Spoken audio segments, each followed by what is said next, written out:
ইন্নাল হামদালিল্লাহ ওয়াসসালাতু ওয়াসসালামু আলা রাসূলিল্লাহ। সম্মানীয় দর্শক শ্রোতা, পবিত্র মাহে রমাদানে কোরআন অবতীর্ণ হয়েছে। এই মাসের অন্যতম আমল হলো কোরআন শেখা। কোরআন শেখা আল্লাহ তাআলা ফরজ করে দিয়েছেন।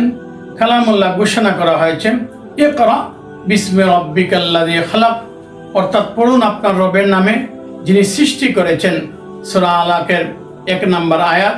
তাছাড়া রাসূলুল্লাহ সাল্লাল্লাহু আলাইহি সাল্লাম কোরআন শিক্ষার নির্দেশ দিয়ে ঘোষণা করেন, তাআল্লামুল কোরআনা ওয়াতলুহু, অর্থাৎ তোমরা কোরআন শিক্ষা গ্রহণ করো এবং তেলাওয়াত করো।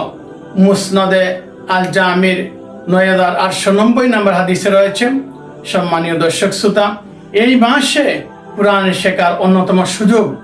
রাসূলুল্লাহ সাল্লাল্লাহু আলাইহি সাল্লাম এই মাসে সাহাবীদেরকে কোরআন শিক্ষা দিতেন।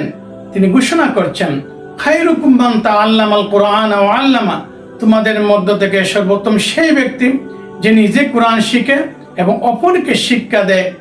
সহিহ বুখারীর 5027 নম্বর হাদিসে রয়েছে।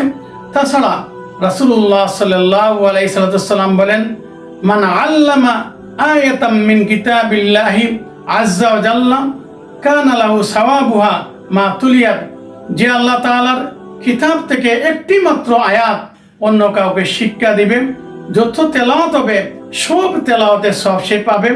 সম্মানীয় দর্শক শ্রোতা, তাহলে এই আয়াত এবং হাদিস থেকে যে শিক্ষা পাই যে এই মাসে কোরআন অবতীর্ণ হয়েছে, এই মাসের অন্যতম আমল হলো কোরআন শেখা এবং অন্যকে শেখানো। কোরআনের আমরা এই মাসে অধ্যয়ন করব, ব্যাখ্যা পড়ব এবং কোরআনের উপর আমল করব, কোরআনকে প্রচার করব এবং কোরআনের সমাজ বাস্তবায়ন করার সর্বাত্মক চেষ্টা করব।